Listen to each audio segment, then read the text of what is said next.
Olá, bem-vindos a mais uma conversa aqui no nosso espaço. Hoje a gente vai mergulhar no material bem específico e interessante. São trechos do livro Os Bereanos, do Simval Teófilo da Silva. O nome já entrega um pouco, né? Faz referência àquela comunidade lá de Bereia, que o livro de Atos menciona, que tinha o hábito de examinar as escrituras. E essa é a pegada do livro, pelo que parece. Um incentivo para a gente examinar a nossa fé mais a fundo. Nossa missão aqui hoje é tentar entender os argumentos teológicos centrais que o autor desenvolve, tá? Principalmente, uma ideia que ele martela bastante, a identificação do crente com Cristo na sua morte e ressurreição. Ele até chama isso de teologia da cruz.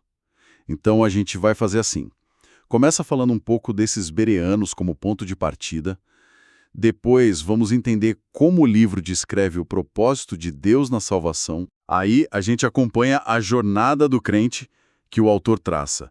Atração, crucificação, morte, sepultamento, ressurreição, tudo isso com Cristo. E, para fechar, vamos ver o que Cristo representa para o crente nessa visão. Redenção, mediação, paz e santificação.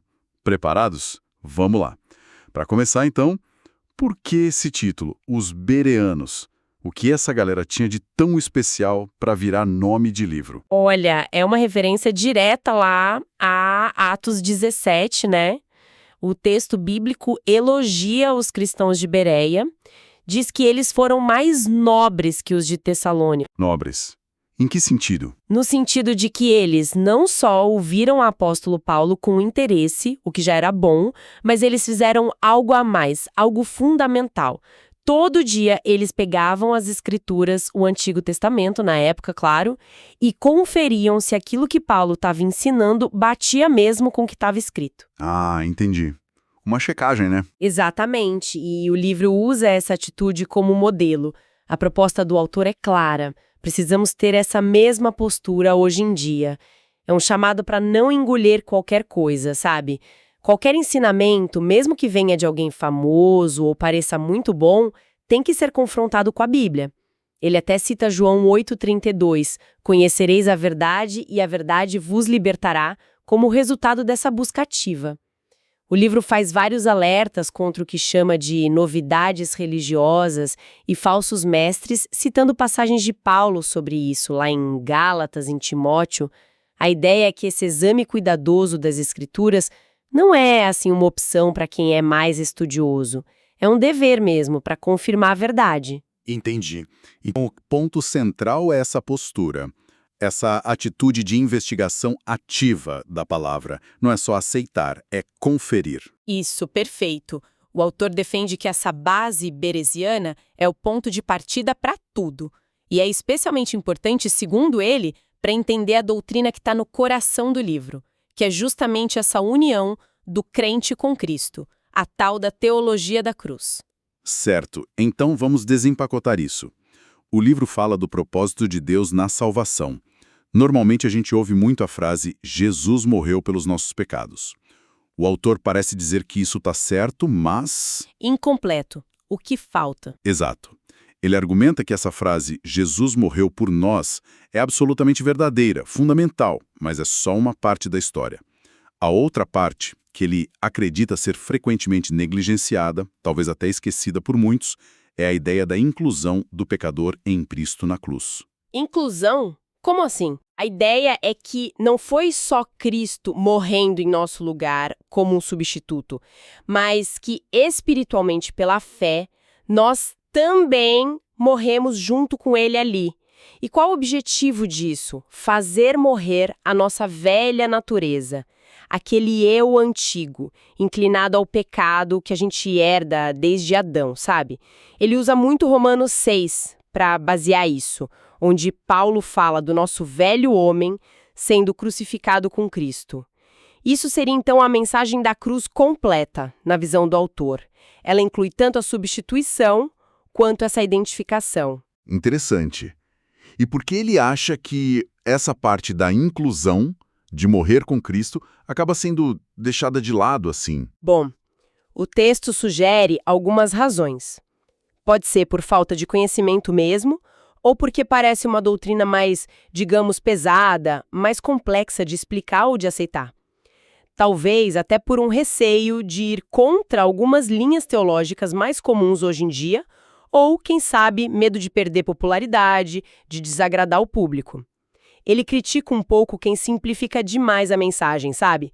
Cita até Jeremias falando daqueles que curavam a ferida do povo superficialmente, dizendo paz, paz, quando não existia a verdadeira paz. Porque a solução real para o pecado, na visão dele, é essa mais radical. Entendi. Faz sentido a crítica. E tem um ponto-chave para ele, que é a exigência da lei de Deus. A lei diz que o pecado leva à morte, né? A alma que pecar, essa morrerá, como está lá em Ezequiel. Então, para ele, só confessar os pecados não resolveria essa questão judicial, digamos assim. A justiça divina exigiria a morte do pecador. E como isso se resolve? Nessa morte em Cristo. O pecador morre espiritualmente com Cristo na cruz, pela fé. Por isso ele fala que a cruz tem dois lados. O lado objetivo, substitutivo, Cristo morreu por nós, e o lado subjetivo, identificativo, nós morremos com ele. Bem clara essa distinção. E o livro apresenta isso como uma jornada espiritual. É isso, que começa com a atração. O que seria essa atração? Ele pega aquela fala de Jesus em João 12, né? E eu, quando for levantado da terra, atrairei todos a mim mesmo. A interpretação que o livro dá é que ali na cruz, Cristo não estava só sendo levantado fisicamente, ele estava num sentido espiritual profundo, atraindo a humanidade inteira para si, para dentro do seu corpo crucificado, por assim dizer. Toda a humanidade? Sim, a ênfase é no todos. É apresentado como um ato do amor de Deus, lembrando passagens como Jeremias 31 ou Oséias 11, que falam de Deus atraindo com laços de amor, com cordas humanas.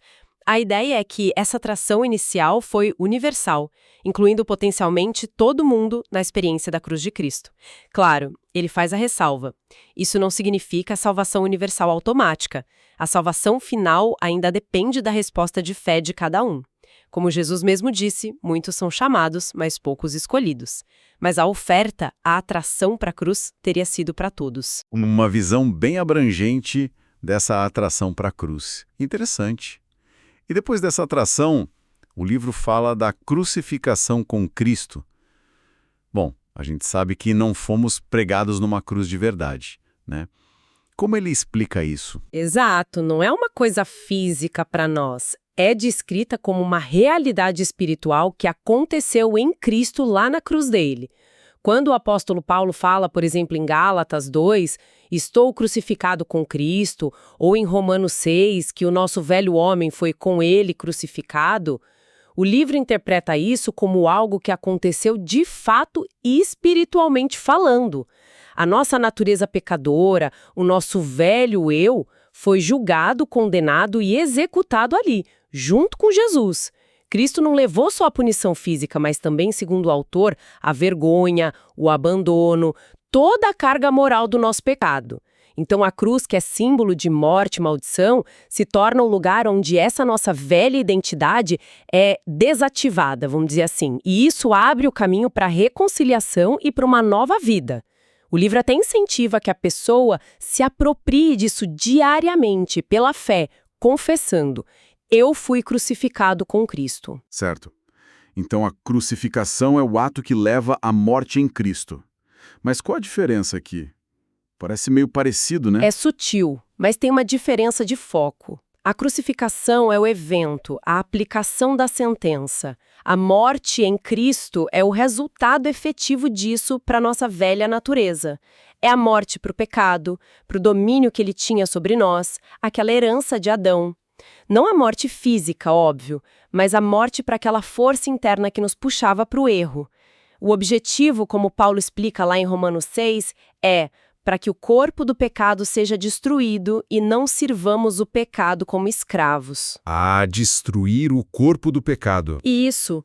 E aquela exigência da lei, a alma que pecar, morrerá, seria cumprida aqui, nessa morte do pecador em união com Cristo. É como se Deus tivesse tratado o problema do pecado na raiz 2 vezes. Primeiro, em Adão, o que resultou na morte de toda a raça humana, e depois, em Cristo, o que resultou na morte para o pecado e abriu a porta para a vida numa nova criação para quem crê. Entendi a distinção. E depois da morte vem o sepultamento com Cristo? Qual o significado disso? O simbolismo? O sepultamento é a confirmação, é o ponto final. Pensa assim, um escravo, enquanto está vivo, pertence ao seu senhor. Mas a partir do momento que ele morre e é sepultado, acabou. Ele está livre daquele domínio. Certo. O livro usa essa figura. Mortos e sepultados com Cristo. Romanos 6 fala do batismo como símbolo disso também. Nós estamos livres do antigo Senhor, que era o pecado. Aquele velho eu foi deixado para trás, no túmulo, digamos. Cristo morreu para o pecado uma vez por todas, de forma definitiva, e nós, pela fé, compartilhamos dessa separação total.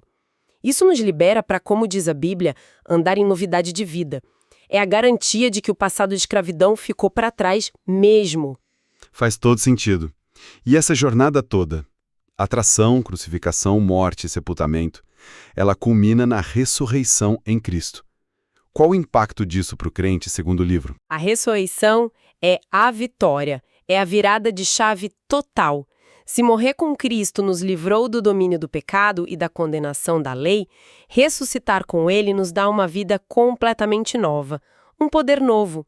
É a vitória sobre o pecado, sobre a morte, tanto física quanto espiritual, e sobre todos os poderes das trevas que nos prendiam. O autor reforça muito o que Paulo diz em 1 Coríntios 15. Sem a ressurreição de Cristo, a nossa fé seria inútil, vazia. É através da ressurreição dele que nós somos regenerados, que recebemos uma viva esperança, como o apóstolo Pedro escreve. Nós literalmente passamos da morte para a vida. Não é só algo futuro, então. Não, é uma realidade presente também. Colossenses fala que fomos ressuscitados juntamente com ele, pela fé no poder de Deus. E o próprio Jesus disse: "Eu sou a ressurreição e a vida."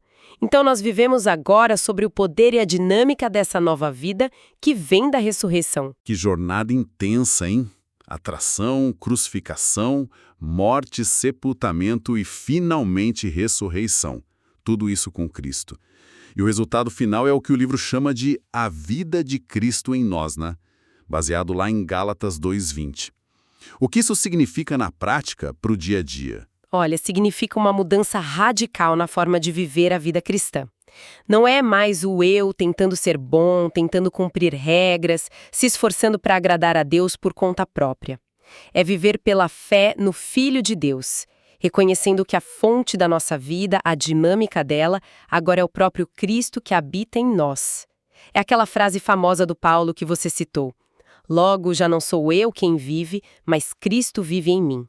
Isso muda tudo, né? Muda mesmo. Qualquer tentativa de se justificar por obras, por guardar a lei, se torna sem sentido, porque a justificação já aconteceu. Como? Por meio dessa morte e ressurreição com Cristo. Romanos diz que quem morreu está justificado do pecado. Aí Cristo se torna de fato tudo para nós. Ele é nossa sabedoria, nossa justiça, nossa santificação, nossa redenção. Ele é a nossa própria vida, como diz Colossenses. E isso não é algo estático. É um processo contínuo de sermos transformados à imagem dele, à medida que essa vida dele vai se manifestando através de nós. E a chave para acessar tudo isso? A fé. Sempre a fé. Crer nessa verdade, se apropriar dela, o justo viverá pela fé. Né? E a fé vem pelo ouvir a palavra de Cristo. Tudo se conecta. Uau! É realmente uma perspectiva que coloca a obra de Cristo num lugar muito central e ativo na vida do crente. E isso nos leva para a segunda parte do material que a gente está analisando. A pergunta: o que é Cristo para nós? O autor destaca alguns papéis fundamentais. Vamos começar com ele como nossa redenção. Como o livro ilustra isso? Ele usa um exemplo muito impactante, que é o do ladrão na cruz, ao lado de Jesus. Ah, sim, clássico. Pois é. Pensa naquele homem, ele não teve tempo para nada. Sem batismo, sem discipulado formal, sem um histórico de boas obras para apresentar. Pelo contrário, era um criminoso confesso, reconhecendo que merecia estar ali, e mesmo assim, no último instante, ele demonstra fé em Jesus, um reconhecimento da realeza dele e ouve a promessa: hoje mesmo estarás comigo no paraíso. Para o autor, esse caso extremo é a prova cabal de que a redenção não é um processo que a gente constrói, não depende de rituais ou de méritos humanos. É um ato instantâneo da graça de Deus que a gente recebe unicamente pela fé em Cristo e na obra que ele fez ali. É ele quem realiza a eterna redenção, como diz a carta aos Hebreus. O livro usa muito esse exemplo para reforçar a suficiência total de Cristo para salvar e para alertar contra qualquer confiança em outra coisa. Claro, ele também pondera que isso não é desculpa para adiar a decisão, né? A urgência da salvação é outro ponto que ele toca. Faz sentido. E sobre Cristo como nosso mediador. O texto parece ser bem enfático nesse ponto, né? Sim, muito enfático. É um ponto de forte insistência no material. Baseado principalmente em 1 Timóteo 2,5, porque há um só Deus e um só mediador entre Deus e os homens, Jesus Cristo, o homem, o autor defende com muita veemência a exclusividade absoluta de Cristo nesse papel. Exclusividade absoluta. Isso. Qualquer tentativa de colocar outra pessoa, ou seja, Maria, algum santo, anjo ou qualquer outra figura religiosa como intermediário para chegar a Deus, é vista pelo autor como uma negação direta das Escrituras. Mais que isso, ele considera um rebaixamento da divindade e da autoridade única de Cristo, uma demonstração de dúvida sobre a suficiência total do sacrifício dele, e chega a dizer que é uma ofensa ao Espírito Santo. Ele usa uma linguagem bem forte, comparando o desprezo a essa mediação única com a gravidade de transgredir a lei no Antigo Testamento, e sugere que na Nova Aliança a ofensa seria ainda maior por causa da revelação maior que temos em Cristo. Nossa, bem direto ao ponto. Sim, a mensagem é cristalina para ele. O acesso a Deus Pai é direto e é exclusivamente por meio de Jesus Cristo. Ponto final. Entendido. O próximo papel destacado é Cristo como nossa paz. O que o livro explora aqui? A ideia principal, baseada em Efésios 2, é que Cristo não apenas fez a paz ou trouxe a paz, ele é a nossa paz. Ele é a paz. Exato. Ele derrubou o muro da inimizade que existia entre Deus e a humanidade por causa do pecado. E também derrubou as barreiras entre os próprios seres humanos. O exemplo bíblico clássico é entre judeus e gentios. E essa paz não é só, ausência de guerra ou conflito externo. É um bem-estar espiritual profundo, uma harmonia restaurada com Deus. O livro associa essa paz a amar e guardar a palavra de Deus, citando o Salmo 119. É uma paz diferente daquela que o mundo oferece, como o próprio Jesus disse. Ele é o príncipe da paz prometido lá em Isaías. E a consequência disso é que quem está em Cristo, quem tem essa paz, é chamado a ser um agente de paz também, a viver e promover essa paz nos relacionamentos. Interessante essa conexão entre ter a paz de Cristo e ser um pacificador. E por último, temos Cristo como nossa santificação. Geralmente, a gente pensa em santificação como um processo nosso, um esforço para ser mais santo, né? Como o autor aborda isso? A perspectiva do livro aqui é um pouco diferente do foco mais comum no esforço humano. A santificação, primariamente, não é vista como algo que nós fazemos, mas como um status, uma posição que recebemos em Cristo. Uma posição? Sim. Pelo sacrifício dele, como diz Hebreus 10, nós fomos santificados, ou seja, fomos separados para Deus, fomos declarados santos posicionalmente por causa da união com ele. É algo que Deus fez por nós, em Cristo, não é uma medalha que a gente conquista. Entendi. Mas e a prática? A vida santa no dia a dia? Claro, isso é fundamental também. Essa santidade posicional tem que se manifestar numa vida transformada. O livro fala, assim, sobre a implantação das virtudes de Cristo no nosso caráter, o amor, a alegria, a paz, a paciência, essas coisas do fruto do Espírito. Mas isso acontece como resultado da regeneração, do novo nascimento e como fruto da vida de Cristo operando em nós. É um processo contínuo de transformação à imagem dele, como diz 2 Coríntios 3. A diferença-chave não é a gente tentando limpar ou consertar a velha natureza, é viver a partir da nova natureza que recebemos em Cristo. O autor até critica fortemente as tentativas de impor regras de santidade externa a pessoas que não passaram pela regeneração, comparando a tentar lavar um porco que invariavelmente volta para a lama. A santificação verdadeira e duradoura para ele brota da obra consumada de Cristo que a gente se apropria pela fé. Ok, acho que conseguimos dar uma boa passada pelas ideias centrais desses trechos de Osberianos, né? Começamos com aquele chamado forte para examinar as escrituras, como o pessoal de Bereia fazia. Depois mergulhamos nessa doutrina que é o coração do livro, a identificação total do crente com Cristo na sua morte e ressurreição. E vimos como isso, segundo o autor, redefine completamente o que Cristo é para o crente. Ele é a nossa redenção completa, nosso único mediador, nossa paz verdadeira e nossa santificação fundamental. Exatamente. E o que fica muito marcante, eu acho, é essa insistência numa compreensão da cruz que vai além da ideia de substituição, embora não a negue. O autor argumenta de forma muito consistente que essa identificação, o morrer com Cristo, o ressuscitar com Cristo, não é um detalhe teológico, mas sim a parte essencial, e talvez esquecida daquilo que ele considera ser o evangelho completo. É uma visão que coloca a transformação interior, a morte da velha natureza para o pecado, como parte intrínseca da própria experiência da salvação, e não apenas como uma consequência que vem depois. Muito bom. Para a gente encerrar nosso papo de hoje, fica então uma reflexão baseada em tudo isso que a gente conversou a partir do material. O autor repete muitas vezes de formas diferentes que a nossa justificação, a nossa santificação, a nossa aceitação por Deus não vem do nosso esforço, das nossas práticas religiosas, do nosso desempenho. São realidades que nós recebemos em Cristo pela fé na obra que Ele já consumou por nós e em nós. Agora, a provocação é, se alguém realmente abraçasse essa perspectiva de forma radical, profunda, como isso poderia, talvez, alterar a maneira de encarar a vida espiritual? Como mudaria a abordagem na luta contra o pecado, na busca por crescimento, na própria relação com Deus, em comparação com visões que talvez coloquem um peso maior no esforço pessoal, na disciplina, no fazer por merecer? Fica aí a questão para a gente continuar pensando.